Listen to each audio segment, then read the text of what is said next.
Hai everybody, selamat datang di Kotaro Kreatif bareng sama saya Wawan Kotaro, dan di sebelah sana ada Bapak Adi Gimin 7 yang sedang tersenyum cerah ceria karena sudah silver play button. Yeay. Pak Gimin, gimana kabarnya? 100.000 subscriber, perasaannya gimana? Waduh, perasaannya yang jelas, yang pasti itu bahagia, Bang. Bahagianya gimana? Bahagianya seperti apa sih Pak? Kalau diucapkan, digambarkan dengan kata-kata itu seperti apa? Apakah tidak dulu sebelum 100.000 subscriber channel masih kecil, apakah tidak menyangka atau gimana Pak? Ya, tidak menyangka ya, terus senengnya itu nggak bisa diungkapkan dengan kata-kata gitu loh, Bang. Gitu ya Pak ya? Bangga Iya, juga ya Pak ya? nggak juga ya. Dulu pernah kepikiran nggak Pak untuk bisa 100.000 subscriber gitu? Untuk kepikiran sih enggak, cuman ya tadinya itu seneng aja, Bang. Jadi kita bisa upload video, terus bisa berbagi gitu, seneng aja, tahu-tahu lewat gitu aja, gitu Bang. Jadi nggak ada kepikiran dulu Pak ya, pengen ambisi untuk 100.000 subscriber itu nggak ada ya? Nggak ada sama sekali dulu ya, karena saya seneng aja Bang, jadi senengnya jadi tahu-tahu begini jadi.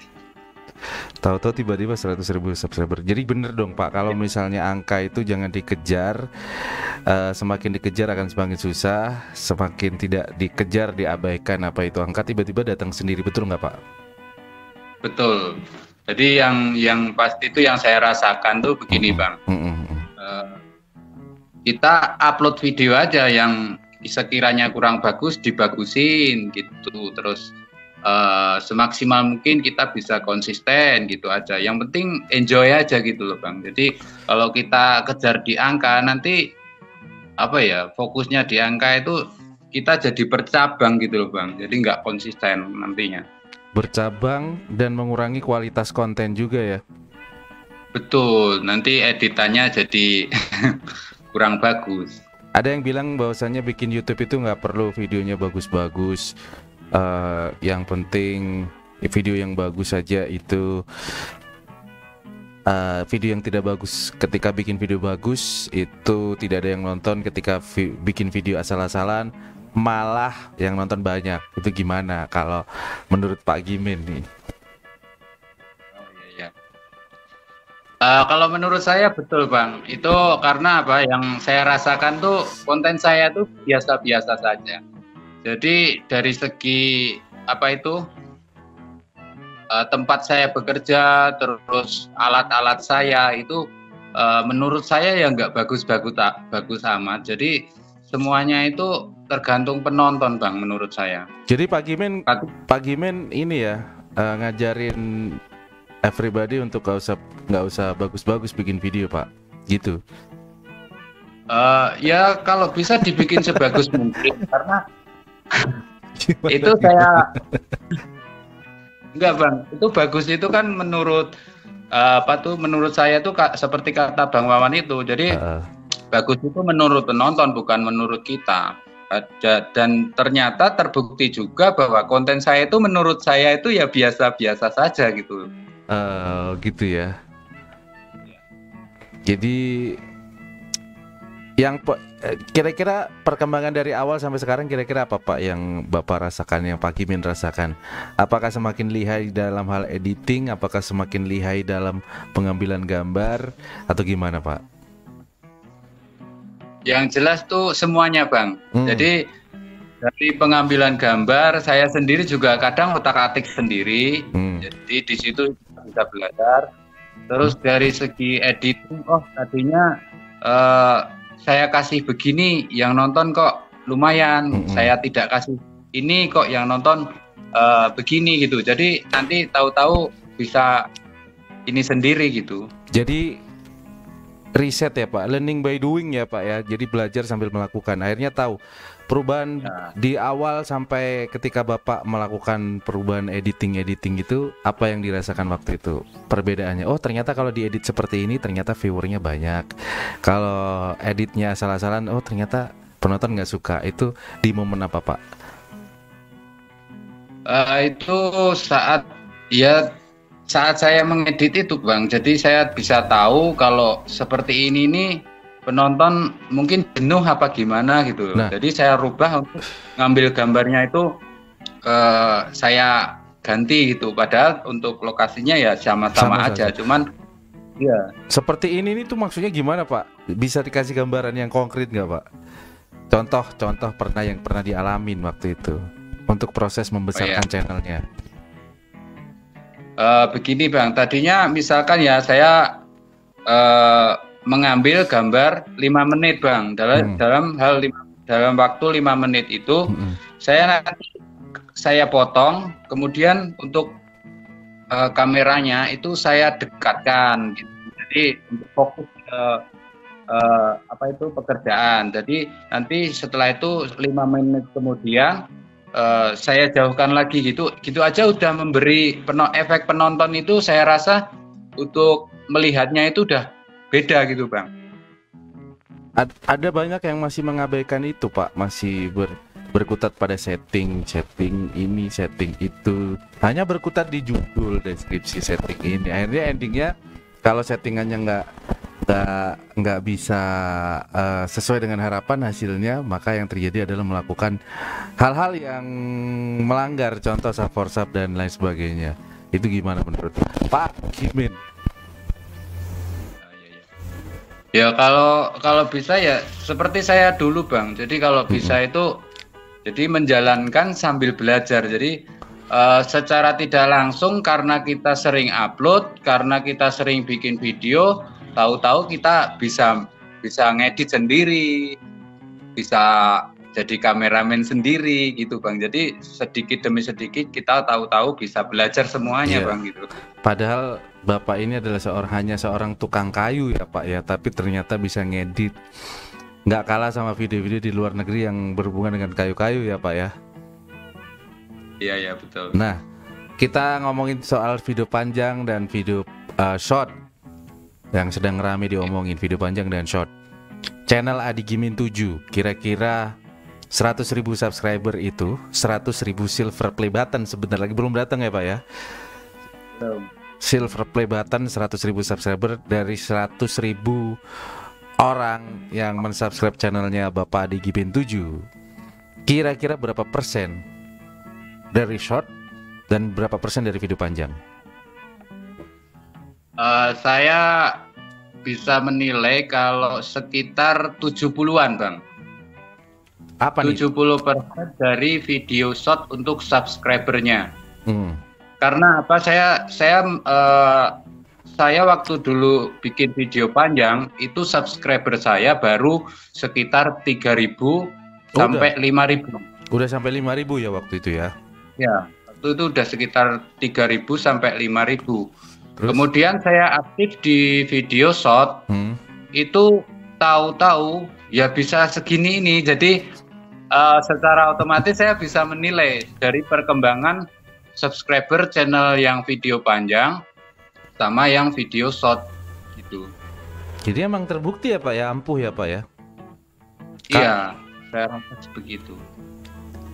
Nah, ini kan kalau videonya Bapak ini kan terkonsep dengan jelas, karakternya jelas, konten tentang kerajinan kayu lah ya, semacam bisa dibilang tutorial juga, bisa dibilang juga video, istilahnya satisfying Pak. Ngerti nggak Pak satisfying? Kenapa? Tontonan gitu. Seperti ya kayak di luar itu kan ada yang kayu-kayu atau restorasi membuat apa itu kan banyak di luar negeri. Satisfying itu lebih ke memuaskan Pak. Video-video yang penonton itu merasa puas, kayak ASMR. Orang nonton ASMR itu karena puas kan, dengar suara. Nah, di videonya Pak Gimin ini, di channelnya Pak Gimin ini lebih ke yang short ya terutama ya. Short itu cenderungnya bukan tutorial. Karena lebih ke video yang bisa memuaskan penonton. Karena penonton itu ada yang puas. Manusia itu akan puas ketika melihat sesudah dan sebelum. Bapak kan awalnya kayu nih, bongkahan kayu biasa. Setelah selesai video jadi sesuatu. Nah itu namanya satisfying Pak. Ada kepuasan tertentu. Jadi penonton itu bisa merasa buah gitu ya Bang ya? Iya, puas. Istilahnya itu apa ya? Ada kepuasan tersendiri ketika melihat sebuah kayu biasa tiba-tiba jadi mangkok, tiba-tiba jadi pot kan gitu kan. Tiba-tiba jadi, kalau nggak salah kemarin jadi ban roda gitu ya. Dan berbagai macam. Itu termasuk video satisfying. Kalau mungkin tutorialnya lebih ke video panjang ya Pak ya.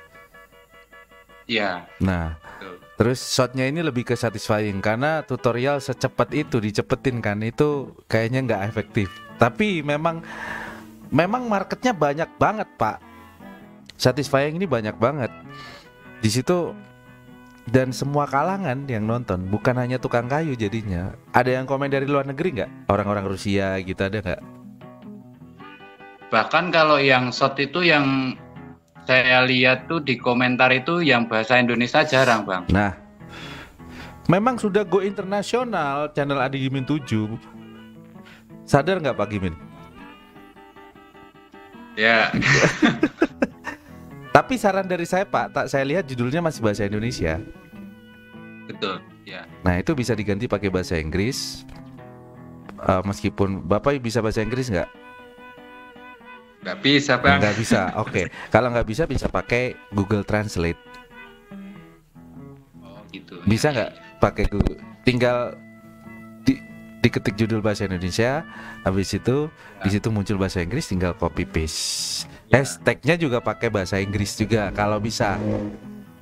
Biar karena kemarin tuh salah satu atau dua gitu yang video panjang, saya pernah bikin judul bahasa Inggris gitu Bang. Jadi mungkin nanti kalau untuk short mungkin diganti seperti itu aja kali ya. Iya mungkin, semoga saja bisa meningkatkan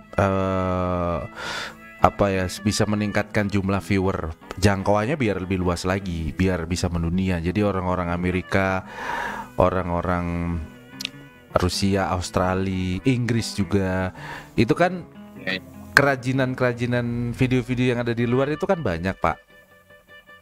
Yang model videonya kayak Pak Adi Gimin 7 itu kan banyak. Tapi kan video mereka terlalu sempurna Pak, dan banyak. Nah, dan tidak ada yang unik. Bapak ini ya bisa dibilang videonya biasa aja Pak Adi Gimin 7. Kalau ditarungkan sama video-video luar negeri yang kameranya proper ya kan, editingnya juga bagus, kameranya 4K, Bapak hanya pakai handphone kalau nggak salah.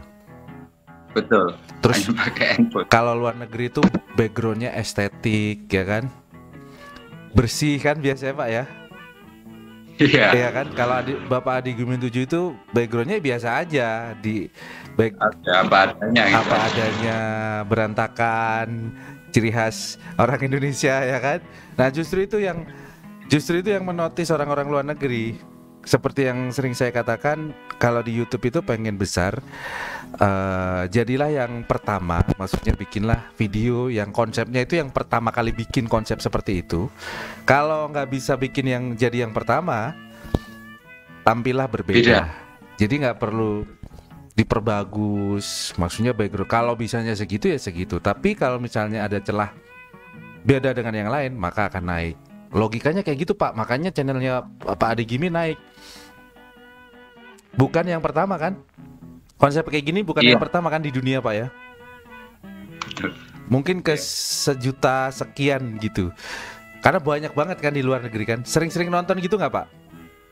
Iya, karena saya sendiri juga dulu ya sebelum bikin channel itu ya terinspirasi dari nonton itu tadi Bang. Jadi udah banyak sebenarnya. Jadi memang Pak Gimin memang bukan yang pertama bikin konsep seperti ini. Bisa dibilang Pak Adi Gimin ini meniru juga, terinspirasi. Tapi kenapa bisa cepat banget? Karena Bapak Adi Gimin 7 berhasil tampil berbeda dengan orang-orang luar negeri, sehingga penonton luar negeri kaget, ini apa nih tampilan beda? Kalau yang bagus kan banyak, semuanya bagus Pak. Jadi nggak ada bedanya. Makanya muncul video-videonya Pak Gimin akhirnya muncul ke permukaan. Gitu. Tapi shot ya terbukti ya Pak ya? Shot, bener Bang, iya shot. Cepet banget ya, baru kita collab bikin video itu 2 minggu yang lalu ya Pak Gimin? Ya kurang lebih ya 2 minggu yang lalu. 2 minggu yang lalu itu 95 subscriber ya Pak ya? Di bawah 91 Bang. 91. 2 minggu hanya butuh 2 minggu untuk 10.000 subscriber. Ya, ini udah lewat. Udah lewat ya. Udah lewat. Berarti butuh sekitar 10 hari saja ya Pak ya? Iya. Dan kemarin saya lihat postingan tab komunitasnya kayaknya memposting detik-detik menegangkan menuju 100.000 subscriber ya Pak ya? Betul.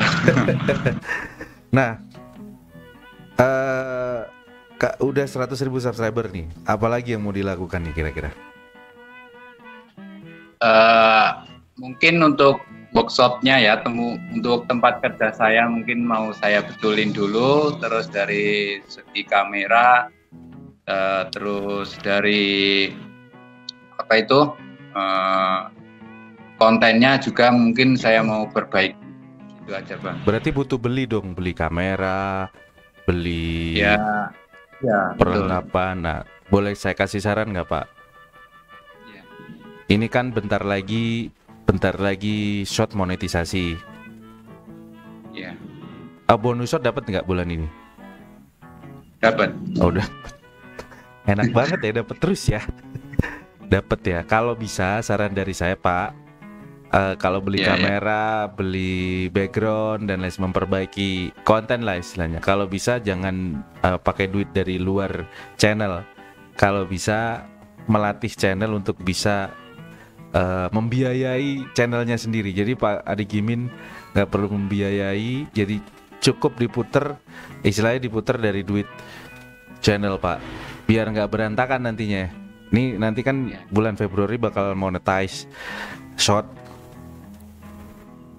kan monetize 10 juta viewer udah nyampe dong. Ya udah ya. Iya nanti kan bakal dapat penambahan AdSense, dapat gaji juga.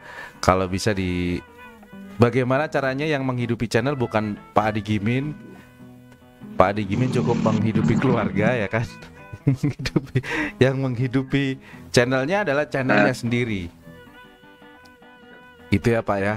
Itu pesan dari saya. Karena banyak YouTuber yang berantakan karena terlalu ambisi, modal, sampai hutang-hutang, beli kamera, beli ini, beli itu, berharap, tapi ternyata boncos, tidak imbang. Nah jadinya kan kasihan gitu. Setelah 100.000 subscriber, selain benerin konten, kamera, background dan lain sebagainya, apalagi nih target berikutnya? Apakah Pak Adi Gimin bakal membuat sebuah kursus membuat kayu mungkin? Ya, untuk ke arah situ belum ada ya Bang ya. Cuman ini saya mau bikin konten dulu. Untuk yang lain nanti sambil berjalan. Itu aja. Sambil berjalan ya? Nggak mau bikin produk sendiri gitu Pak? Untuk produk sih bahkan ini untuk waktu saya untuk 50% itu udah saya ke YouTube. Jadi setengah hari itu saya ngonten, setengah hari buat hal-hal yang lain gitu. Jadi udah terbagi lah waktu. Nggak ada rencana bikin produk sendiri dikasih merek Adi Gimin 7 gitu Pak? Karena penontonnya udah sangat-sangat banyak di luar negeri. Siapa tahu dari penonton itu tertarik dengan produknya Pak Adi Gimin. Ini ngomongin peluang nih Pak. Kalau boleh saya kasih saran nih. Ini kan udah 100.000 subscriber. Pak Adi Gimin udah punya market. Udah ada orang-orang yang loyal pastinya. Dan orang kalau sudah loyal dijuali pasti bakal beli. Asalkan produknya bagus. Ada rencana ke situ nggak Pak? Oh ya, sebenarnya sih ada juga yang sempat nanyain untuk produknya itu dijual apa enggak gitu Bang. Nah, jadi Cuman saya lewatnya online di apa itu? Facebook. Di toko-toko online itu. Iya, iya. Ya, cuman saya ada rencana nanti saja. Masalahnya saya sendiri juga masih ini Bang, masih apa ya? Kurang persiapan lah. Oh, masih belum siap ya Pak ya? Belum siap. Takutnya nanti membludak, nanti overload. Pak Adi, nanti banyak orang kecewa juga ya Pak ya? Ya betul. Tapi ada planning ke situ ya Pak? Ada Bang. Ada. Kapan nih rencananya nih? Persiapannya nih? Ini kita ngomongin bisnis. Saya juga belajar nih Pak. Saya juga nanti ke depannya juga bakal jual produk entah apapun itu. Gimana Pak? Ya. Untuk rencana kapannya ya belum pasti. Yang jelas ada sih rencana ke situ Bang. Cuman kapannya belum tahu pastinya. Berarti persiapan apa nih yang dipersiapkan kira-kira? Persiapannya ya ini aja untuk apa itu, kasih finishing yang bagus dulu, terus nanti bagaimana pengemasannya gitu. Oh gitu, packagingnya Pak ya, itu penting banget ya kalau dikirim gitu Pak ya? Ya betul. Untuk tim gimana Pak? Pembuatan produknya itu kan nggak mungkin Pak Adi Gimin kan seharusnya udah punya anak buah banyak, Pak Adi Gimin tinggal fokus konten. Gimana tuh? Ada rencana ke situ nggak? Ya harusnya emang gitu Bang, cuman sementara ini masih semuanya belum sendiri ya? Bang, jadi ya. Masih butuh waktu ya Pak ya. Oke Pak, kasih saran-saran dong buat yang lagi nonton. Bahwasanya YouTube, ketika membangun channel YouTube ini memang hasilnya tidak main-main ya Pak ya. Ada masa depan ke depannya. Jadi banyak orang yang mengira bahwasanya kita main-main, kita hanya nggak ada kayak orang kurang kerjaan ya kan. Nah makanya banyak orang yang ketika membangun channel YouTube itu meremehkan prosesnya. Padahal kalau diseriusin, buktinya Pak Adi Gimin juga ada dampaknya kan. Betul nggak Pak? Sekali. Apa yang dirasakan dampaknya Pak kira-kira? Yang saya rasakan itu begini ya. Dulu itu setiap keluar main sama teman gitu ya. Iya. Setiap teman itu pasti kan pegang HP Bang. Jadi lihat HP terus bahkan ngobrol tatap muka aja jarang Bang gitu. Jadi saya ada kalau seperti ini gimana ya? Jadi saya untuk memberi apa itu masukan-masukan ke teman itu nggak bisa juga karena saya sendiri juga belum melakukan waktu itu. Iya. Dan akhirnya saya untuk terjun ke dunia ini saya fokus di YouTube ini. Dan ini ada teman-teman sebagian ada yang tertarik juga. Bikin juga saat ini. Iya. Saat ini. Bikin. Jadi untuk pesan saya buat teman-teman, daripada kan kita punya HP itu kan punya bisa ngambil kamera. Mending kita di konten YouTube aja gitu. Buat konten YouTube gitu aja. Jadi siapa tahu ya ada yang nonton, seperti halnya saya dulu juga seperti itu Bang. Awalnya juga iseng-iseng ya Pak ya. Tapi setelah ketemu, awalnya iseng-iseng atau memang benar-benar pengen Pak waktu itu? Iseng sih iya, cuman apa ya, maunya juga pengen serius Bang. Karena apa ya, emang dulu saya kan buat channel tuh dari tahun 2017 sebenarnya. Iya. Dari tahun 2017 itu 2-3 tahun itu baru 3 video. Oh, 2-3 tahun baru 3 video ya? Karena masih awal-awal ya? Betul, karena saya juga waktu juga. Tapi buat teman-teman kalau mau bikin channel, awal-awal bikin channel itu sisihkan aja. Jadi waktunya jangan istilahnya kalau berkeluarga itu kan untuk dapur itu utamakan. Gitu aja. Jadi jangan. Pengalaman saya seperti itu. Di awal-awal itu pasti duitnya nggak ada. Betul. Jadi berkarya aja dulu ya Pak ya. Betul, Pak. Jadi harus membedakan kamar untuk kebutuhan keluarga, pekerjaan yang sudah menghasilkan itu diutamakan Pak ya untuk awal-awal Pak ya. Tapi bukan berarti YouTube-nya tidak diremehkan, tapi minimal konsisten meskipun cuma 1% aja nggak apa-apa ya Pak ya. nanti tahu-tahu ada keseimbangan antara YouTube sama kerjaan apa itu utama dapur kita sendiri gitu. Nanti tahu-tahu ada keseimbangan gitu Bang. Biar subluannya ndak guling ya Pak ya. Betul. Itu kalau kata orang Jawa. Ya. Jadi kalau sekarang berarti Pak Gimin sudah ada keseimbangan 50-50, 50% pekerjaan, 50% YouTube ya. Karena YouTube sudah menghasilkan ya Pak ya, meskipun masih belum besar tapi bisa mengimbangi bisa mengimbangi pekerjaan utama gitu ya Pak ya. Iya, justru sekarang sudah mulai di atasnya Bang. Wow, gitu ya Pak ya. Ya betul. Iya, keren nih. Ini lama-lama pekerjaan kayu bakal ditinggalin nggak Pak? Ini kalau misalnya tiba-tiba penghasilan besar, fokus konten aja atau tetap aja di kayu.